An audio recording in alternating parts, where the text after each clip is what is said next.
औज़ुबिल्लाहि मिनश्शैतानिर्रजीम बिस्मिल्लाहिर्रहमानिर्रहीम अस्सलामु अलैकुम वरहमतुल्लाहि वबरकातुहू।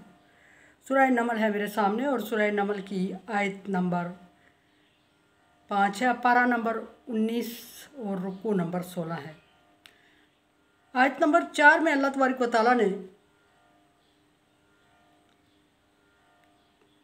मुनकरीन इस्लाम, मुशरिकीन काफ़र जो भी हैं उसमें शामिल, उनके लिए वही ज़िक्र फरमाई और फरमाया कि उनके अमाल का ज़िक्र फरमाया कि इनके लिए अमाल, जो लोग ईमान नहीं लाते आखिरत पर, उनके लिए उनके अमाल को संवार दिया गया है, मज़य्यन कर दिया गया है। संवारने और मज़य्यन करने का मतलब यह है कि उन्हें अपने अमाल अच्छे और भले मालूम होते हैं और उनमें अपने अमाल में उन्हें कोई कोताही कमी नज़र नहीं आती, उन्हें इस काबिल नज़र नहीं आती कि वो उसको में तब्दीली करें, वही हक़ और सच नज़र आता है उन्हें। पीछे इसकी डिटेल कल गुजरी। फरमाया कि फिर उसके अंजाम का जिक्र फरमाया उनके आज आयत नंबर 5 में। फरमाया कि उलाइक अल्लज़ी लहुम सूअ अज़ाब, वही लोग ऐसे हैं जो बहुत बुरे अज़ाब के मुस्तहिक़ हैं या उन पर बहुत बुरा अज़ाब डाल दिया जाएगा, उनको बहुत बुरे अज़ाब में डाल दिया जाएगा। वहुम फिल आखिरति हुमुल अख़सरून, और वो आखिरत में बहुत खसारा पाने वालों में होंगे।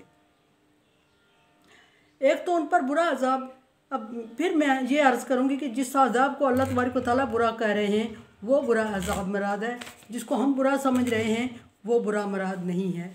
जिस तरह कि अल्लाह तबारक व तआला की वक्त इस हमारी दुनिया के वक्त से कहीं गुना ज़्यादा होता है काउंटिंग में, जिस तरह के अल्लाह तबारक व तआला ने आखिरत की वैल्यू दुनिया के मुकाबले में बहुत ज़्यादा रखी है, इसी तरह अच्छाई जिसको अल्लाह तबारक व तआला बढ़ा के बयान फरमाते हैं कि डबल दुगना अजर दिया जाएगा, उसको हम अपनी ज़ुबान में अभी इस हिसाब से मुय्यर नहीं कर सकते। बहुत ज़्यादा कुछ होगा जिसको अल्लाह तबारक व तआला भलाई फरमा रहे हैं।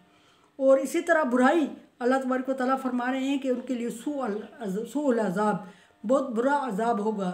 तो बुरे अज़ाब का हम यहाँ बैठ के तायन नहीं कर सकते कि वो बुरा अज़ाब कितना बुरा होगा और किस दर्जे तक, किस लेवल तक होगा। हमारा लेवल अगर देखा जाए तो उसमें कितने दर्जे का होगा। बहरहाल जिसको अल्लाह तबारक व तआला बुरा अज़ाब कह रहे हैं वो कोई बहुत ही बड़ी बुरी चीज़ है। और फिर फरमाया कि आखिरत में वो क्या होंगे, बहुत ज़्यादा नुकसान अक्सर मुबालगे का सीगा, ये नहीं फरमाया कि आखिरत में नुकसान उठाएंगे। एक आम नुकसान भी मैं अर्ज़ करूं कि नुकसान भी जिसको अल्लाह नुकसान फरमा रहे हैं तो वो बहुत बड़ा नुकसान है, लेकिन यहाँ अक्सर फरमा दिया कि बहुत ज़्यादा नुकसान उठा चुके होंगे। बहुत ज़्यादा इसलिए उठा चुके होंगे कि दुनिया में अपनी मेहनत, अपनी मशक्क़त और अपना रुपया पैसा, अपनी दौलत, अपनी औलाद, अपनी हर चीज़ वो दाव पे लगा चुके होंगे दुनियावी ज़िंदगी को हमेशा की समझ के, और उसी में मगन रहे होंगे। लेकिन जब दुनिया की सारी चीज़ें, सारे अमाल, सारे काम, सारा रुपया पैसा, सारी दौलत जायदाद, सारी औलाद, सब कुछ आखिरत में बेकार पाएंगे, तो एक तो आखिरत में उनको आग में जलने का अज़ाब, और एक फिर उनके लिए अल्लाह तबारक व तआला फरमा रहे हैं कि एक पिछली जो चीज़ें सारी ज़ाया होने का, वक्त ज़ाया होने का, वो मेहनत ज़ाया होने का, रुपया पैसा और दौलत ज़ाया होने का खसारा होगा उनके लिए। फरमाया कि ज़माने की कसम कि इंसान नुकसान में है। इंसान जो भी है वो घाटे में और नुकसान में है।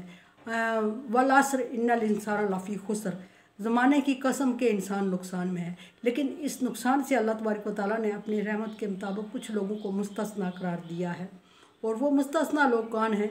मुस्तस्ना लोग वो हैं आमन व आमिलुस सालिहात। नंबर 1 वो ईमान लाने वाले खसारे से मुस्तस्ना हैं, दुनिया में हूँ या आखिरत में हूँ। नंबर 2 आमिलुस सालिहात, ईमान लाने के बाद ये सारी चीज़ें वैल्यूएबल होंगी, ये सारी चीज़ें काउंट की जाएंगी। अगर किसी ने ईमान नहीं लाया तो ये चीज़ें ये सिफ़ात उनके साथ मुनासिब नहीं है, जोड़ देना मैं है ही नहीं, जायज़ ही नहीं है। नंबर 1 ईमान वाले खसारे में नहीं होंगे। नंबर 2 ईमान लाने के बाद जो नेक अमाल करते हैं, अल्लाह तबारक व तआला की पसंदीदा अमाल करते हैं, वो खसारे से मुस्तस्ना होंगे। और नंबर 3 व तवासौ बिल हक़, जो हक़ बात की तलकीन करते हैं, वो खसारे से मुस्तस्ना होंगे, मुबर्रा होंगे। और हक़ बात किसको कहते हैं? हक़ बात दीन इस्लाम की ज़ुबान में या कुरान की ज़ुबान में दीन इस्लाम की तबलीग है। दीन इस्लाम की तबलीग जो कर रहे हैं, उस पे जो वक्त सर्फ कर रहे हैं, उस पे जो रुपया पैसा लगा रहे हैं, उस पे जो ज़ुबान इस्तेमाल कर रहे हैं, उन सारी चीज़ों का अल्लाह तबारक व तआला के यहाँ अजर होगा। वो लोग, वो काम उनका खसारे में नहीं होगा। और नंबर 4 वतवासा बिस्सब्र, और जो अल्लाह तबारक व तआला की दुखी मखलूक की दिलजोई करते हैं, उनकी हौसला अफजाई करते हैं। मुश्किल में पड़े हुए लोग जब आपके पास आ जाएं, हम समझते हैं कि ये टाइम ज़ाया हो रहा हमारा, इनके साथ बैठते हैं और उनको छोटी मोटी बातें बता के सर से टालने की कोशिश कर रहे हैं और कह रहे होते हैं कि ये टाइम ज़ाया करने के लिए आ जाते हैं। तो अल्लाह तबारक व तआला फरमा रहे हैं कि जो दिलजोई करने वाले लोग हैं, वो जो दिलजोई पे टाइम लगता है, जो मेहनत लगती है, उसकी कदर की जाएगी और वो खसारे से मुस्तस्ना है वो टाइम, वो वक्त जो हम किसी की दिलजोई पे लगाते हैं। अब दिलजोई के लिए कोई मकरूज़ है, उसको हम उसका कर्ज नहीं उतार सकते, उसको तसल्ली और दिलासा देते हैं, उसको इर्द गिर्द की और उस तरह की एग्जाम्पल दे के उसकी हौसला अफजाई करते हैं। किसी का फौतगी हो गई, उसमें जाते हैं, इर्द गिर्द की बातें, सवाब और अजर और अल्लाह तबारक व तआला के हाँ उसका जो मुकाम है वो याद करवा के उसकी दिलजोई करते हैं। गर्ज ये कि सदमे का कोई भी तरीका, कोई भी वजह हो, उस वजह के मुताबिक उस शख्स की दिलजोई और हौसला अफजाई करना और उसको दिलासा देना, वो जो टाइम होता है, वो जो वक्त होता है, वो जो मेहनत होती है, वो जो कोशिश होती है, वो नुकसान में नहीं, ना वो नुकसान का वक्त नुकसान हुआ है, ना उस इंसान के लिए खसारा है। ये 4 कैटेगरीज अल्लाह तबारक व तआला ने खसारे से मुस्तस्ना फरमाई। उसके अलावा फरमाया कि वल अस्र इन्नल इंसान लफ़ी खुस्र, ज़माने की कसम के इंसान सरासर खसारे में, घाटे में है। 4 कैटेगरीज, और 4 कैटेगरीज में अल्लाह तबारक व तआला हमें किसी एक में शामिल करे। और यहाँ फिर नबी सल्लल्लाहु अलैहि वसल्लम को आयत नंबर 6 में मुखातब करते हुए फरमाया कि इन्नका लतुलक्कल कुरआन मिन लदुन हकीम अलीम। नबी सल्लल्लाहु अलैहि वसल्लम, आप सल्लल्लाहु अलैहि वसल्लम पर हकीम अलीम, हकीम से मुराद अल्लाह तबारक व तआला की ज़ात, अल्लाह तबारक व तआला का सिफ़ाती नाम है। अलीम भी अल्लाह तबारक व तआला का सिफ़ाती नाम है। हकीम से मतलब हिकमत से काम करता, अल्लाह तबारक व तआला ख़ुद हिकमत से काम करते हैं और हिकमत से काम करने के आदी है।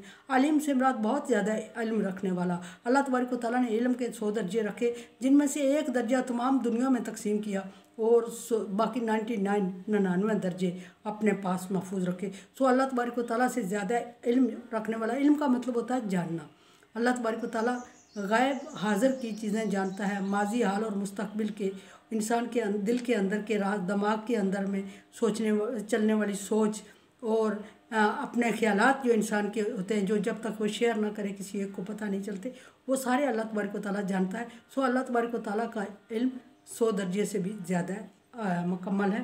सो अल्लाह तबारक व तआला ने फरमाया कि ए नबी, आप पर ये किताब, ये कुरान पाक नाज़िल फरमाया गया, ये आपकी अपनी ख़ुद साख्ता कोई शायरी या किताब नहीं है, या शैतान का लाया हुआ कोई कलाम नहीं है, बल्कि ये कुरान अल्लाह तबारक व तआला की तरफ से आप पर नाज़िल किया गया है, जो अल्लाह हिकमत वाला और इल्म वाला है। कुरान समझे, देखें, समझे और सब्सक्राइब करें और सदका जारिया में मेरा साथ दें। अल्लाह तबारक व तआला का हुक्म, तावन अला बिर्रि व तक़वा, नेकी और भलाई के कामों में एक दूसरे से तावन करें। सो चैनल को शेयर और सब्सक्राइब और शेयर करके मेरे साथ तावन करें। अल्लाह हाफ़िज़।